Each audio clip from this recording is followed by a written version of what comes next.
सुप्रभात, नमस्कार। आप देख रहे हैं संसद टीवी। मैं हूं आपके साथ अमृता चौरसिया। टॉप न्यूज में बात होगी देश दुनिया की तमाम बड़ी खबरों की। बिजनेस और खेल जगत पर डालेंगे नजर। आइए शुरुआत करते हैं टॉप न्यूज हेडलाइंस के साथ। प्रधानमंत्री नरेंद्र मोदी ने जापान के प्रधानमंत्री फूमियो किशिदा से की मुलाकात। जापान के पूर्व प्रधानमंत्री शिंजो आबे के अंतिम संस्कार में होंगे शामिल। राजस्थान कांग्रेस सरकार का संकट बरकरार, अशोक गहलोत के रवैये से सोनिया गांधी नाराज। आज हो सकता है बड़ा फैसला। न्यायपालिका के इतिहास में बड़ा बदलाव, सुप्रीम कोर्ट की कार्यवाही की होगी आज से लाइव स्ट्रीमिंग। देश की जनता घर बैठे देख पाएगी सुप्रीम कोर्ट की कार्यवाही। एनआईए ने पीएफआई के कई ठिकानों पर मारे छापे। कई राज्यों में मारे गए छापों में बड़ी संख्या में पीएफआई सदस्य गिरफ्तार। बरामद हुई आपत्तिजनक सामग्री। और नासा ने रचा कीर्तिमान, पृथ्वी को एस्टेरॉइड से बचाने का सफलतापूर्वक टेस्ट किया गया। डार्क मिशन को दिया गया अंजाम।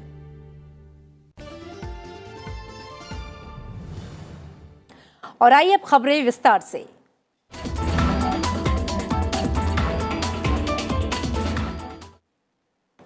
प्रधानमंत्री नरेंद्र मोदी ने जापान के प्रधानमंत्री फूमियो किशिदा से मुलाकात की। इससे पहले प्रधानमंत्री आज तड़के ही जापान पहुंचे। उसके चंद घंटों के बाद उन्होंने जापान के प्रधानमंत्री से ही मुलाकात की।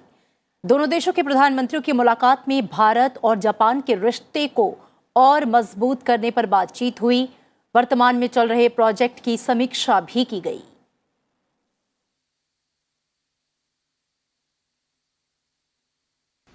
एक्सेलेंसी, ये दुख की घड़ी में आज हम मिल रहे हैं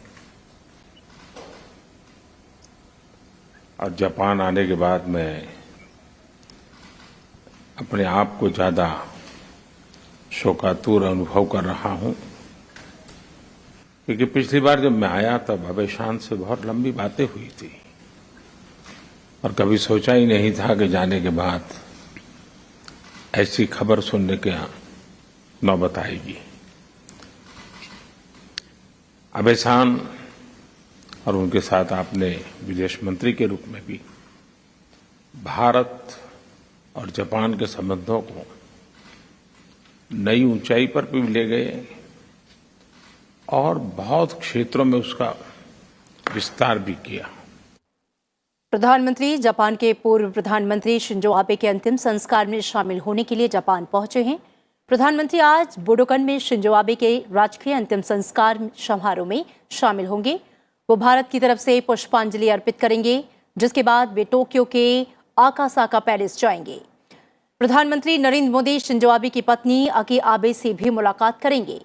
शिंजो आबे की इस साल 8 जुलाई को प्रचार के दौरान गोली मारकर हत्या कर दी गई थी। सुप्रीम कोर्ट की संविधान पीठ की सुनवाई आज से लाइव स्ट्रीमिंग होगी, यानी कि आज से सर्वोच्च न्यायालय की सुनवाई का सीधा प्रसारण किया जाएगा। इसका मतलब अब आम जनता भी देश की सर्वोच्च अदालत में चल रही सुनवाई और दलीलों को घर बैठे देख पाएगी। ये पहला मौका होगा जब सुप्रीम कोर्ट में औपचारिक सुनवाई का सीधा प्रसारण होगा। जल्द ही सुप्रीम कोर्ट कार्यवाही के सीधा प्रसारण करने के लिए अपना प्लेटफॉर्म विकसित करेगा। फिलहाल इसकी लाइव स्ट्रीमिंग यूट्यूब से की जाएगी। हालांकि यूट्यूब के माध्यम से हो रही इस सीधा प्रसारण की जो व्यवस्था है वो अस्थायी है। सुप्रीम कोर्ट का ये निर्णय ऐसे समय में आया है जब संविधान पीठ के समक्ष कई महत्वपूर्ण मामलों की सुनवाई चल रही है।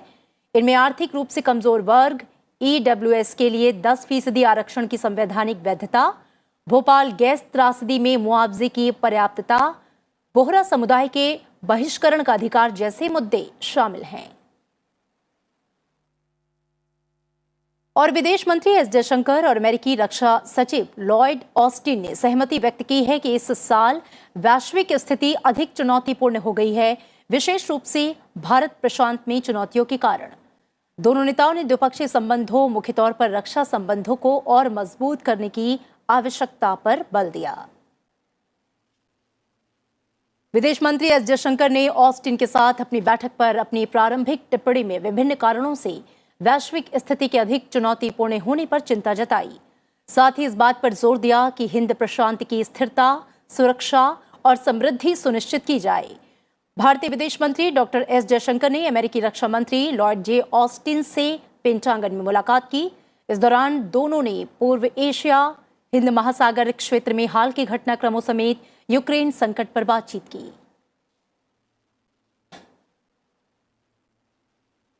विदेश मंत्री एस जयशंकर आज अमेरिकी विदेश मंत्री एंटनी ब्लिंकन से भी मुलाकात करेंगे। दोनों के बीच कई वैश्विक मुद्दों पर चर्चा होगी। साथ ही दोनों संयुक्त रूप से प्रेस वार्ता करेंगे। रक्षा मंत्री राजनाथ सिंह ने कहा है कि पाकिस्तान के कब्जे वाले कश्मीर के बारे में फैसला 1971 में हुए भारत पाकिस्तान युद्ध के दौरान ही लिया जाना चाहिए था। सिंह ने हिमाचल प्रदेश के हमीरपुर जिले के नादौन में शहीदों के परिवारों के सम्मान में आयोजित समारोह को संबोधित करते हुए ये बातें कही। राजनाथ सिंह ने कहा कि हमने हाल ही में 1971 के युद्ध में जीत की स्वर्ण जयंती मनाई। 1971 के युद्ध को इतिहास में याद रखा जाएगा, क्योंकि वो युद्ध संपत्ति, कब्जे या सत्ता के बदले मानवता के लिए लड़ा गया। उन्होंने कहा, एक ही अफसोस है, पीओके पर फैसला उसी वक्त किया जाना चाहिए था। चीन छीन देश का गुलाब ले गया, चीन छीन देश का गुलाब ले गया, ताशकंद में वतन का लाभ सो गया। हम सुरह की शक्ल को संवारते रहे, जीतने के बाद भी हम बाजी हारते। हिमाचल प्रदेश में शहीदों के परिवारों के सदस्यों को सम्मानित किया गया। राजनाथ सिंह ने इस दौरान संबोधन में कहा कि भारत ने हमेशा विश्व शांति का संदेश दिया है। रक्षा मंत्री ने भाषण के दौरान रणभूमि में मेजर सोमनाथ शर्मा से लेकर करगिल युद्ध में बलिदान देने वाले विक्रम बत्रा को भी याद किया और हिमाचल की धरती को वीरों की धरती कहा। राजस्थान में कांग्रेस का सियासी संकट जो है वो अभी भी बरकरार है। कांग्रेस पर्यवेक्षक मल्लिकार्जुन खड़गे और अजय माकन ने जयपुर दौरे के बाद पार्टी अध्यक्ष सोनिया गांधी को अपनी रिपोर्ट सौंप दी है। पार्टी की ओर से गतिरोध दूर करने का प्रयास जारी है। कांग्रेस के दोनों पर्यवेक्षक सोमवार को जयपुर से दिल्ली पहुंचे। इसके बाद सीधे 10 जनपथ पहुंचकर सोनिया गांधी से मुलाकात की और राजस्थान सियासी संकट की जानकारी दी। कांग्रेस के संगठन महासचिव केसी वेणुगोपाल भी बैठक में मौजूद थे। 3 शर्तें उस वक्त रखी गई। एक शर्त उसके अंदर ये था कि कोई भी निर्णय, जो भी रेजोल्यूशन होगा, उस रेजोल्यूशन का के ऊपर फैसला 19 अक्टूबर के बाद में होना चाहिए और ये रेजोल्यूशन का हिस्सा बनना चाहिए। वो व्यक्ति जो रेजोल्यूशन मूव कर रहे हैं कि सारे अधिकार कांग्रेस अध्यक्ष को दिए जाएं, वो व्यक्ति कांग्रेस अध्यक्ष का चुनाव लड़ना चाहते हैं और 19 अक्टूबर को अगर चुनाव जीत जाते हैं तो उसके बाद वो खुद फैसला करेंगे। तो ये कॉन्फ्लिक्ट ऑफ इंटरेस्ट नहीं है तो क्या है? राजस्थान में सियासी संकट उस वक्त खड़ा हो गया जब दिल्ली से कांग्रेस पर्यवेक्षक मल्लिकार्जुन खड़गे और अजय माकन जयपुर पहुंचे और पार्टी विधायक दल की बैठक बुलाई गई। कांग्रेस विधायक दल की बैठक रविवार रात को मुख्यमंत्री आवास पर होनी थी, लेकिन मुख्यमंत्री अशोक गहलोत के वफादार कई विधायक बैठक में नहीं पहुंचे। उन्होंने अलग से बैठक की और विधानसभा अध्यक्ष डॉक्टर सीपी जोशी से मिलकर उन्होंने अपना इस्तीफा सौंप दिया। इधर मल्लिकार्जुन खड़गे, अजय माकन, अशोक गहलोत, कांग्रेस प्रदेश अध्यक्ष गोविंद सिंह डोटासरा, सचिन पायलट मुख्यमंत्री आवास में इंतजार करते रहे और अंत में मीटिंग नहीं हुई। हालांकि सियासी संकट के बीच मल्लिकार्जुन खड़गे और मुख्यमंत्री अशोक गहलोत के बीच मुलाकात हुई। कांग्रेस नेता अजय माकन ने कहा कि राजस्थान में कुछ विधायकों का आधिकारिक बैठक में शामिल ना होना, उसके समानांतर कोई दूसरी बैठक करना अनुशासनहीनता है। उन्होंने कहा कि विधायकों का एक समूह सशर्त प्रस्ताव पारित कराने पर जोर दे रहा है, जिसे स्वीकार नहीं किया गया। दुर्भाग्यपूर्ण ये सारी की सारी बातें होने के बाद भी वो मीटिंग नहीं हो पाई। हमने पूरी की पूरी जानकारी कांग्रेस अध्यक्षा को, जैसे मैंने कहा, हमने दिया है। उन्होंने लिखित रिपोर्ट विस्तार से इसके बारे में मांगी है, जो लिखित रिपोर्ट हम लोग आज रात को या कल सुबह तक के हम दे देंगे। हाल ही में कांग्रेस छोड़ने वाले गुलाम नबी आजाद ने अपनी नई पार्टी बना ली है, जिसका नाम डेमोक्रेटिक आजाद पार्टी रखा गया। नई पार्टी की घोषणा करते समय गुलाम नबी आजाद ने कहा कि डेमोक्रेटिक आजाद पार्टी का किसी दूसरी राजनीतिक पार्टी से कोई मुकाबला नहीं होगा। डेमोक्रेटिक आजाद पार्टी जम्मू कश्मीर में शांति और सामान्य स्थिति को मजबूत बनाने पर ध्यान केंद्रित करेगी। पूर्व उप मुख्यमंत्री तारा चंद समेत कांग्रेस के 2 दर्जन से अधिक प्रमुख नेताओं ने आजाद के समर्थन में पार्टी से इस्तीफा दे दिया था। जम्मू कश्मीर के पूर्व मुख्यमंत्री आजाद ने 26 अगस्त को कांग्रेस से 5 दशक से अधिक समय पुराना अपना नाता तोड़ लिया था। नहीं किसी पार्टी की सोच हमको प्रभावित कर सकती है।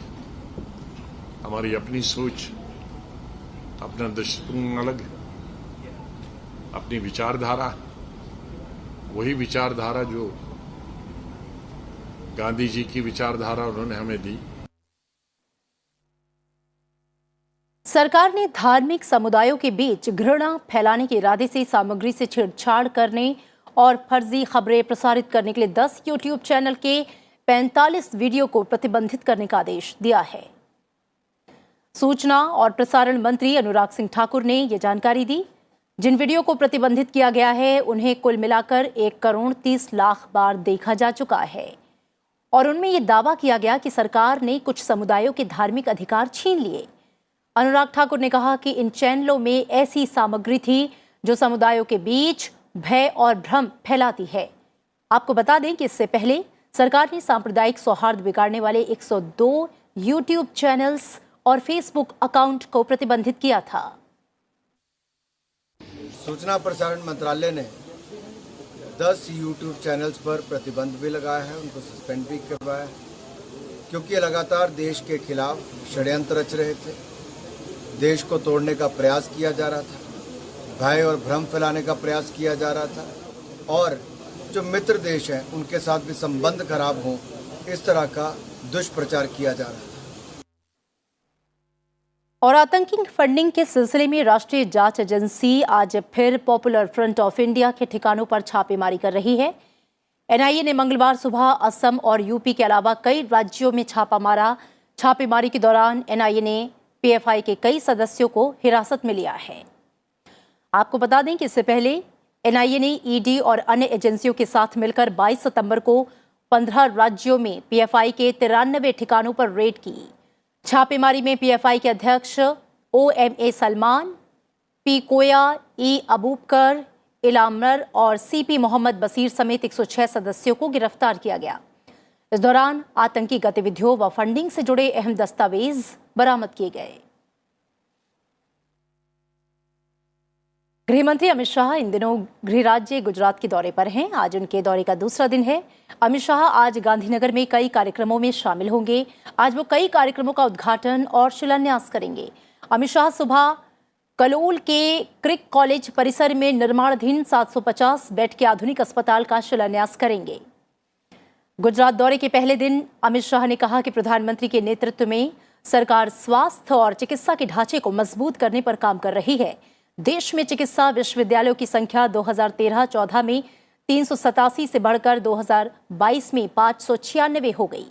अहमदाबाद के सानंद में 350 बिस्तरों वाले ईएसआईसी अस्पताल की आधारशिला रखते हुए अमित शाह ने कहा कि इस अस्पताल से सानंद औद्योगिक क्षेत्र के 1,30,000 से अधिक लोगों को सीधे फायदा होगा। 2013-14 में देश में 387 मेडिकल कॉलेज थे और 21-22 में 387 से बढ़कर 596 मेडिकल कॉलेज पहुंचाने का काम हमारे नरेंद्र मोदी जी ने किया।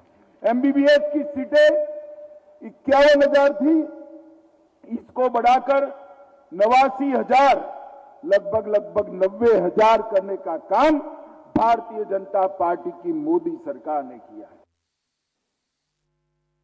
राष्ट्रीय परीक्षा एजेंसी यानी कि एनटीए ने विश्वविद्यालयीन सामान्य प्रवेश परीक्षा पीजी के परिणाम घोषित कर दिए, जिसके लिए 6 लाख से ज्यादा उम्मीदवारों ने पंजीकरण कराया था। सीयूईटी पीजी के लिए पंजीकृत उम्मीदवारों में 3 लाख से ज्यादा महिलाएं थीं। एनटीए ने सीयूईटी पीजी के लिए विषयवार टॉपर की घोषणा की। यूजीसी ने रविवार को सीयूईटी चुनने वाले विश्वविद्यालय के कुलपतियों को पत्र लिखा और कहा कि वे नामांकन की प्रक्रिया को शुरू कर सकते हैं।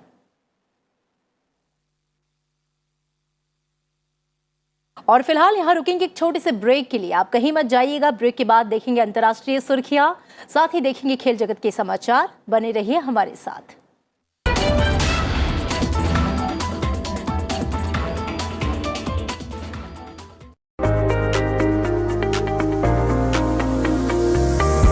The India Startup Story.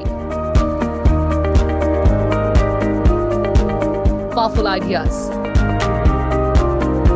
Dynamic solutions. Innovation, enterprise. Its success and challenges. Packed in a brand new show, The Journey of Startups, only on Sunset TV.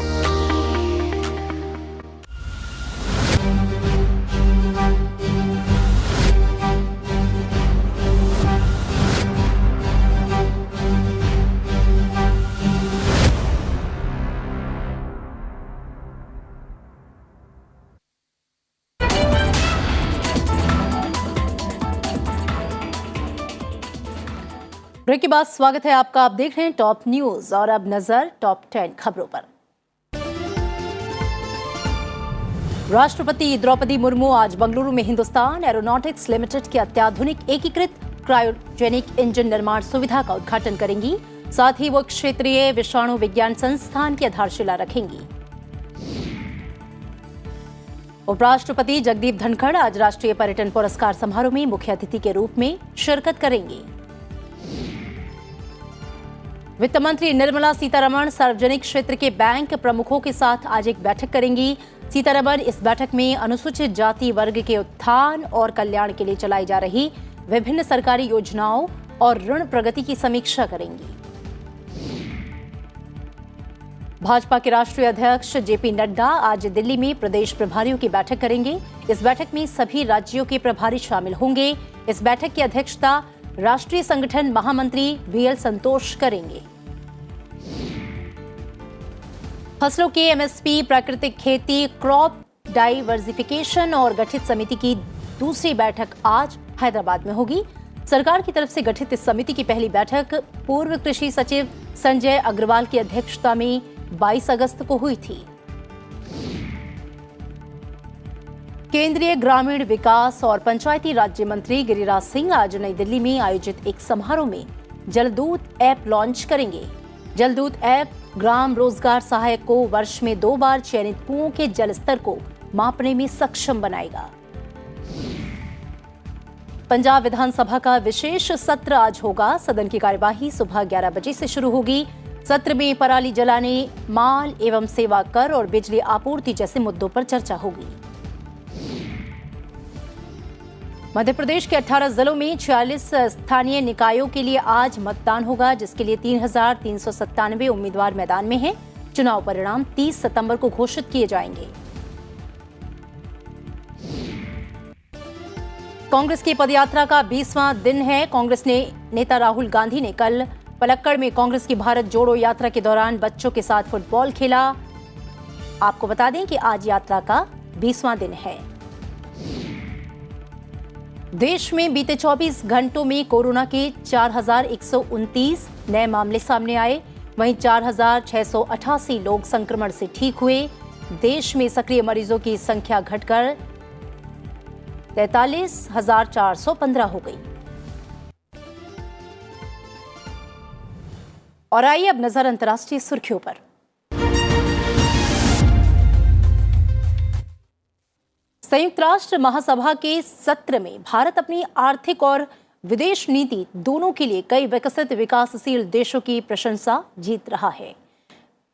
Ukraine के राष्ट्रपति व्लादिमीर जेलेंस्की, रूसी विदेश मंत्री सर्गेई लावरोव और फ्रांसीसी राष्ट्रपति Emmanuel Macron समेत अधिकांश देशों के प्रमुखों ने प्रधानमंत्री नरेंद्र मोदी के भारत को सकारात्मक संदर्भ में लिया।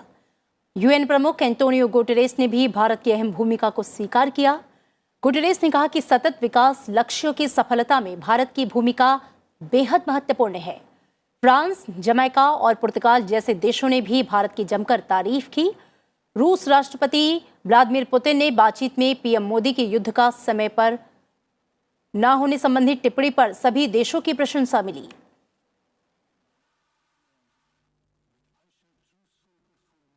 अमेरिका और दक्षिण कोरिया ने कोरियाई प्रायद्वीप के पूर्वी तट पर सैन्याभ्यास शुरू किया। दोनों देशों के बीच 5 वर्ष में इस तरह का यह पहला सैन्याभ्यास था। इससे एक दिन पहले उत्तर कोरिया के अभ्यास के संभावित जवाब में छोटी दूरी का बैलिस्टिक मिसाइल परीक्षण किया गया था। आपको बता दें कि इस अभ्यास में 20 से अधिक अमेरिकी और दक्षिण कोरियाई नौसैन्य जहाज हिस्सा ले रहे हैं। इनमें परमाणु ऊर्जा से संचालित विमान वाहक यूएसएस रोनाल्ड रीगन, एक यूएस क्रूजर और दक्षिण कोरियाई और अमेरिकी विध्वंसक पोत शामिल है। अभ्यास में दोनों देशों के लड़ाकू विमान और हेलीकॉप्टर शामिल हैं। मध्य रूस के इज़ेवेक्स में एक स्कूल में गोलीबारी की खबर सामने आई है। इसमें 14 लोगों की मौत हो गई जबकि 21 लोग घायल हैं। यूक्रेन जंग के बीच इस खबर से सनसनी फैल गई। गोलीबारी की घटना इज़ेवेक्स के स्कूल नंबर 88 में हुई। खबरों की माने तो एक बंदूकधारी ने रूसी शहर इज़ेवेक्स के एक स्कूल में गोलियां चला दी। इसके बाद हमलावर ने खुद को गोली मार ली। घायलों में 14 बच्चे और 7 बड़े शामिल हैं।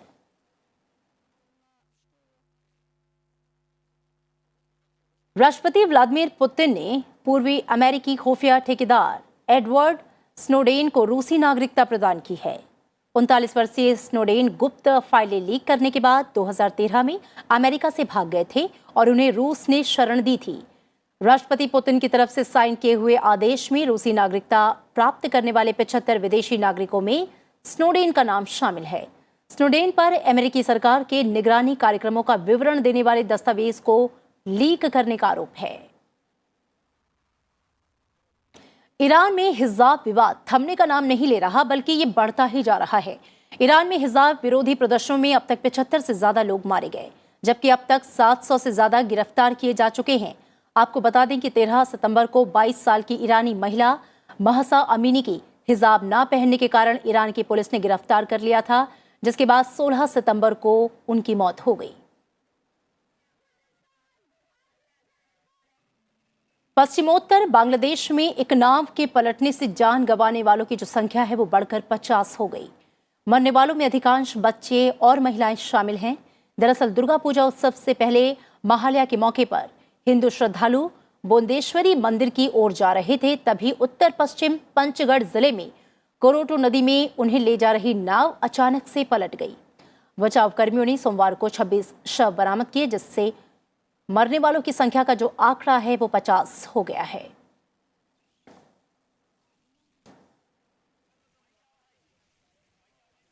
पाकिस्तान के बलूचिस्तान प्रांत में सेना का हेलीकॉप्टर क्रैश हो गया। इस हादसे में 2 पायलट समेत 6 पाकिस्तानी अफसरों की मौत हो गई।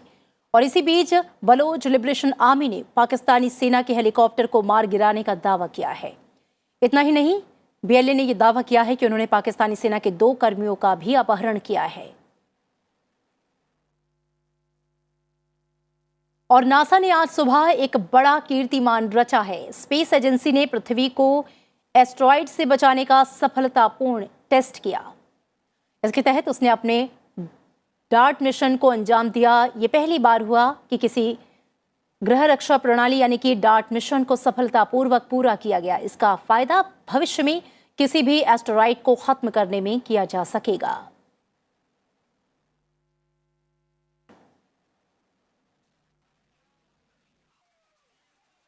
और अंतर्राष्ट्रीय खबरों के बाद आइए अब नजर डाल लेते हैं आर्थिक खबरों पर।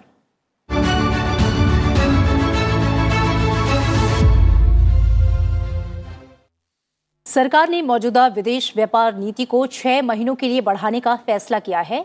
मौजूदा विदेश व्यापार नीति को मार्च 2023 तक के लिए बढ़ा दिया गया है। इसकी अवधि 30 सितंबर को ही समाप्त होने वाली थी। उद्योग संगठनों और निर्यात संवर्धन परिषदों से मौजूदा व्यापार नीति को ही बनाए रखने का अनुरोध किया गया। विदेश व्यापार की गतिविधियों से जुड़े तमाम संगठनों का यह मानना है कि वैश्विक चुनौतियों और रुपए की स्थिति में आ रहे उतार चढ़ाव को देखते हुए अभी मौजूदा नीति को ही जारी रखना सही होगा। अमेरिकी डॉलर के मुकाबले रुपए की विनिमय दर सोमवार को 58 पैसे लुढ़क कर अब तक की सबसे निचले स्तर 81.67 पर बंद हुई। विश्व बाजारों में अमेरिकी मुद्रा में मजबूती और निवेशकों में जोखिम से बचने से रुपए पर प्रतिकूल असर पड़ा है। विदेशी मुद्रा कारोबारियों ने कहा कि यूक्रेन में भू राजनीतिक तनाव बढ़ने, घरेलू शेयर बाजारों में बड़ी गिरावट और विदेशी संस्थागत निवेशकों की पूंजी निकासी से रुपए पर असर पड़ा है।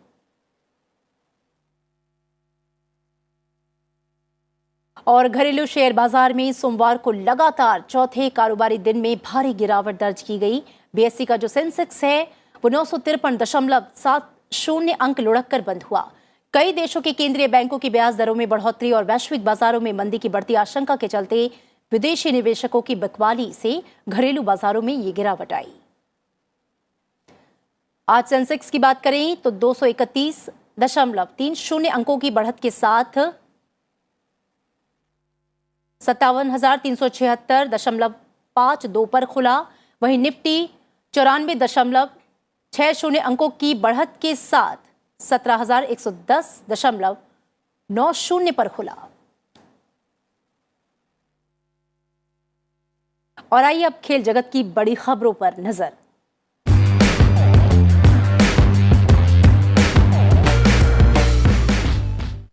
साउथ अफ्रीका के खिलाफ T20 सीरीज से पहले भारतीय टीम को बड़ा झटका लगा है। टीम इंडिया के 2 खिलाड़ी दीपक हुडा और मोहम्मद शमी चोट के कारण इसी सीरीज से बाहर हो गए। वहीं हार्दिक पांड्या को बीसीसीआई ने रेस्ट दिया है। बोर्ड ने दीपक हुडा की जगह श्रेयस अय्यर और मोहम्मद शमी की जगह उमेश यादव को शामिल किया। आपको बता दें कि दोनों टीमों के बीच 3 T20 और 3 वनडे मैचों की सीरीज खेली जाएगी। T20 सीरीज 28 सितंबर से शुरू होगी। और इसी के साथ बुलेटिन में फिलहाल इतना ही। आप देखते रहिए संसद टीवी, लेकिन आपको जाते जाते छोड़ जाते हैं आज के दिन के इतिहास के साथ। दीजिए इजाजत, नमस्कार। 27 सितंबर साल 1980 से विश्व पर्यटन दिवस मनाने की शुरुआत हुई। विश्व में पर्यटन को बढ़ावा देने के लिए इस दिन की शुरुआत की गई। इसकी शुरुआत साल 1980 में संयुक्त राष्ट्र विश्व पर्यटन संगठन UNWTO ने की। विश्व पर्यटन दिवस को मनाने का मुख्य उद्देश्य पर्यटन और उसके सामाजिक, सांस्कृतिक, राजनीतिक और आर्थिक मूल्यों के प्रति विश्व समुदाय को जागरूक करना है।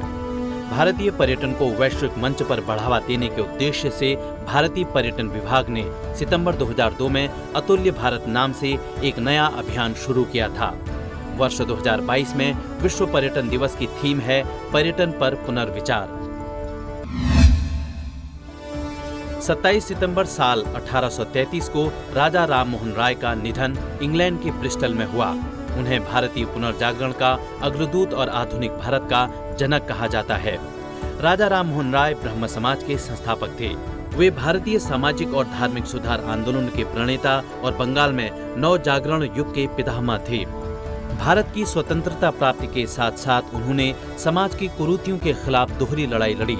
सामाजिक कुरीतियों में बाल विवाह, सती प्रथा, जातिवाद, कर्मकांड, पर्दा प्रथा समेत कई कुप्रथाओं का उन्होंने भरपूर विरोध किया।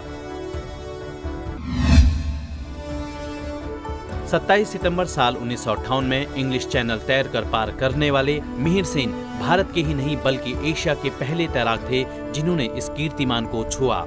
पेशे से वकील मिहिर सेन को वकालत के दौरान ही इंग्लिश चैनल पार करने का जुनून चढ़ा, जिसे उन्होंने आज ही के दिन पूरा किया। इतना ही नहीं, साल 1966 में मिहिर सेन ने डार्डेनेल्स स्ट्रेट को तैरकर पार किया।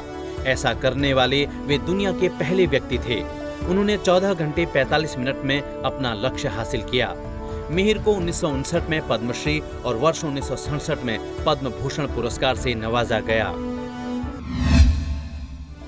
27 सितंबर साल 1873 को विट्ठल भाई पटेल का जन्म गुजरात के नडियाद में हुआ।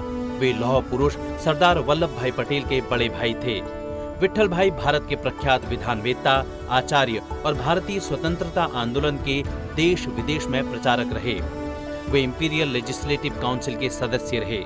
उन्होंने बारडोली आंदोलन और असहयोग आंदोलन में सक्रिय भूमिका निभाई। इसके साथ ही स्वराज पार्टी की स्थापना में विट्ठल भाई पटेल ने महत्वपूर्ण भूमिका निभाई।